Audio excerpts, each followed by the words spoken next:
जिसने गुरु प्राप्त किए हैं,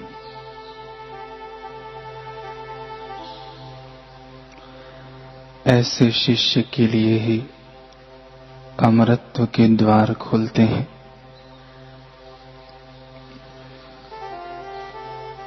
गुरु का सत्संग शिष्य का पुनर्जीवन करने वाला मुख्य तत्व है। वह उसे दिव्य प्रकाश देता है और उसके लिए स्वर्ग के द्वार खोल देता है। जो शिष्य गुरुकुल में रहते हों,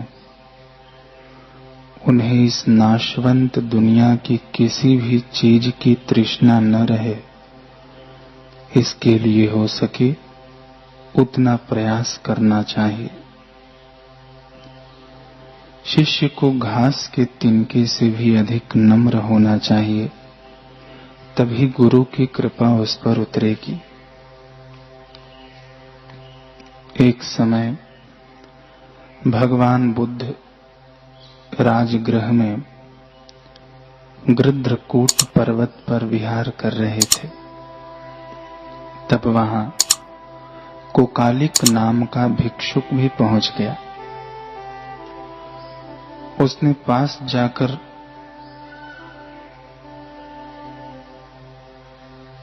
अपने गुरुदेव का अभिवादन किया और फिर उनके समक्ष बैठ गया।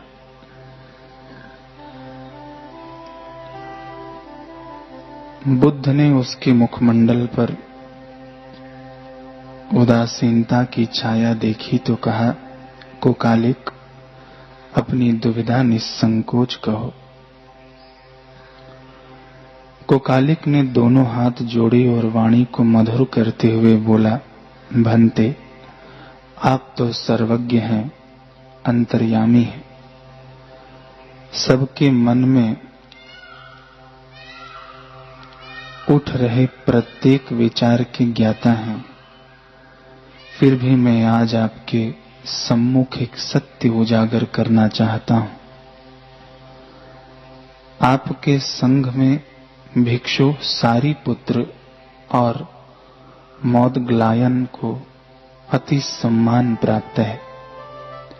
वे दोनों प्रमुख भिक्षुओं की गिनती में आते हैं।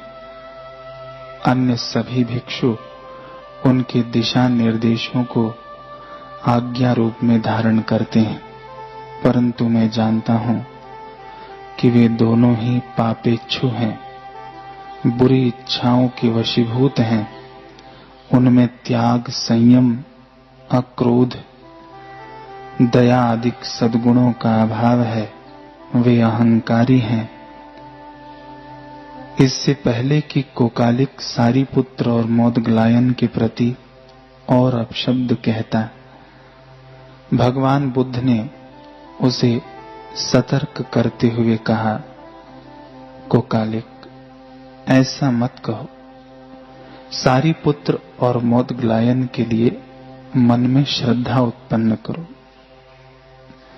उन्हें मैंने नियुक्त किया है। कोकालिक ने कहा, भगवान, आपके प्रति मेरी असीम श्रद्धा है। आप मेरे लिए वंदनीय हैं, पूजनीय हैं, परंतु मैं आपके इन वचनों से सहमत नहीं हूं। सारीपुत्र और मोदग्लायन को लेकर मेरी विचार दृढ़ है। वे मेरी श्रद्धा तो क्या, आदर के पात्र भी नहीं है। कोकालिक, तुम्हारी मुझ पर यह कैसी श्रद्धा है, कैसा विश्वास है? जिन भिक्षुओं को मैंने श्रेष्ठ पद पर नियुक्त किया है, जिनके कार्यों का मैं समर्थन कर रहा हूं, तुम उन्हीं का विरोध कर रहे हो। कोकालिक, ऐसा मत करो, यह तुम्हारे लिए हितकर नहीं है। भंते, वे दोनों श्रेष्ठ पद पर होने के कारण ही निरंकुश हो गए हैं। आपके समक्ष त्याग, संयम का अभिनय करते हैं, आपको छलते हैं, इसलिए आप उनका पक्ष ले रहे हैं। परंतु हम भिक्षु उनके कठोर निर्मम व्यवहार का दंश झेलते हैं। इसलिए मैं अन्य भिक्षुओं के साथ मिलकर इन दोनों का विरोध अवश्य करूंगा।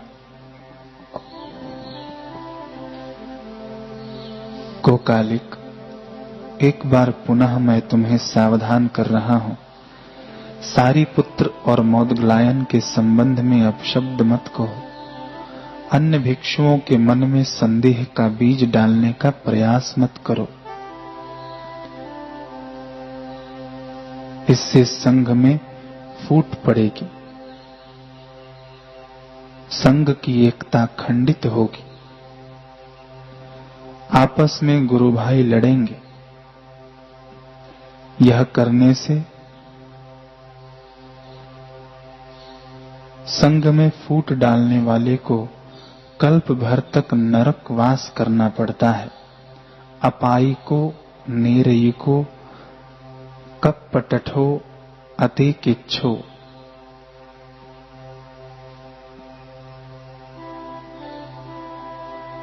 यह सुनते ही कोकालिक शीघ्रता से आसन से उठा, अनमने भाव से भगवान बुद्ध को प्रणाम किया और पैर पटकता हुआ चला गया। इस घटना के अगले ही दिन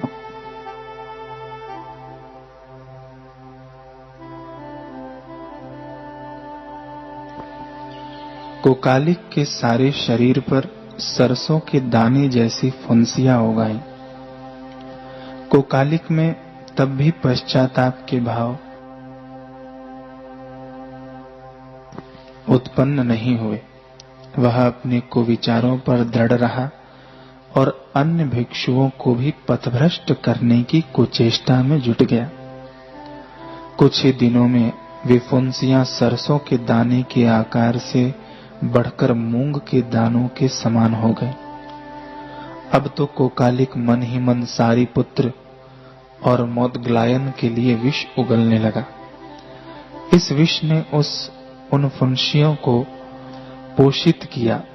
वे मूंग के दाने से बढ़कर आंवले के समान, आंवले से बढ़कर तेंदुए के समान, तेंदुए से बढ़कर कच्चे बेल के समान, कच्चे बेल से पके बेल के समान होकर फूट गईं।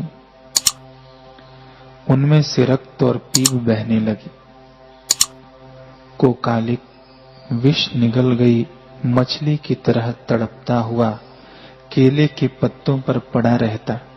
उसकी स्थिति अत्यंत पीड़ामयी थी। भगवान बुद्ध को जब कोकालिक की इस दयनीय अवस्था का पता चला तो उनका करुणा भरा हृदय छलछला उठा। उन्होंने तरु नाम के एक देव पुरुष को आदेश दिया कि तुम कोकालिक के स्वप्न में प्रकट हो, उसे उसके पापों का बोध कराओ।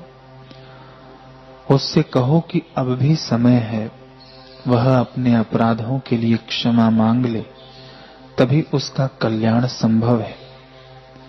भगवान बुद्ध के आदेश को शिरोधार्य कर देव पुरुष तरु कोकालिक के स्वप्न में प्रकट हुआ।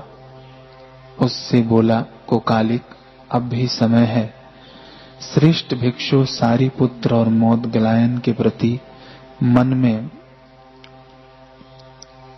सद्भाव उत्पन्न कर लो, अपनत्व उत्पन्न कर लो। कोकालिक ने प्रति प्रश्न किया कि तुम कौन हो? तरु ने कहा, मैं देव पुरुष तरु हूं।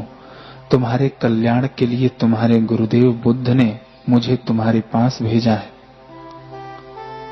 कोकालिक ने कहा, मैं जानता था कि यह उन्हीं का चेला है।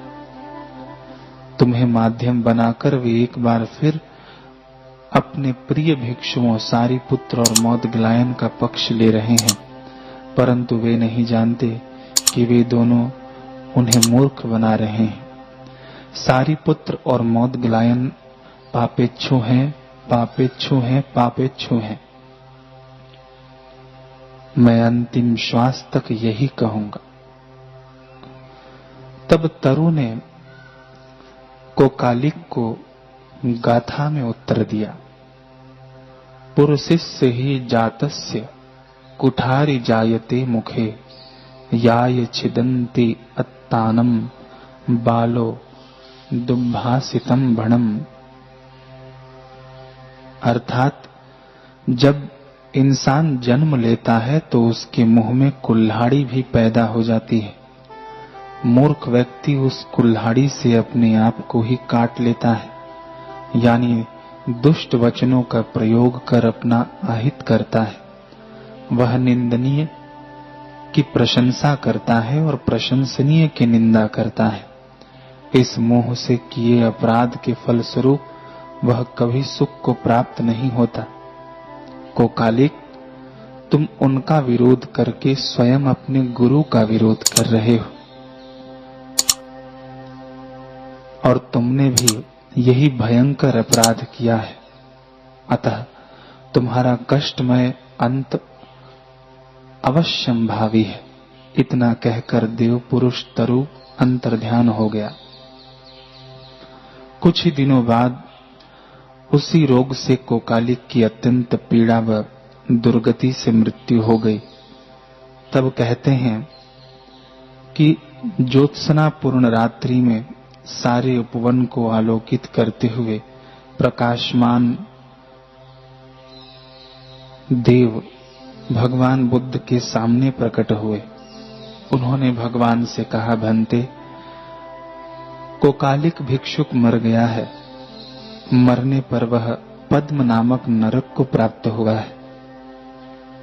यह सूचना देकर वह देव भगवान बुद्ध का अभिवादन कर अंतर्ध्यान हो गया। तदुपरांत भगवान बुद्ध ने रात्रि में ही सभी भिक्षुओं को एकत्र होने का आदेश दिया। फिर सभी को संबोधित करते हुए बुद्ध बोले कि भिक्षुओं, अभी अभी मुझे संदेश मिला है कि कोकालिक की मृत्यु हो गई है और वह पद्म नामक नरक को प्राप्त हुआ है। किसी भिक्षु ने कहा, भंते, पद्म नरक क्या होता है?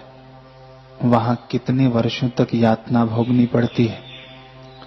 बुद्ध ने कहा कि पद्म नरक में रहने की आयु गणना बहुत लंबी है। यह कहना संभव नहीं कि इतने 100 वर्ष, इतने 1000 वर्ष या इतने लाख वर्ष। भंते, क्या किसी उपमा द्वारा आप हमें समझा सकते हैं? अवश्य।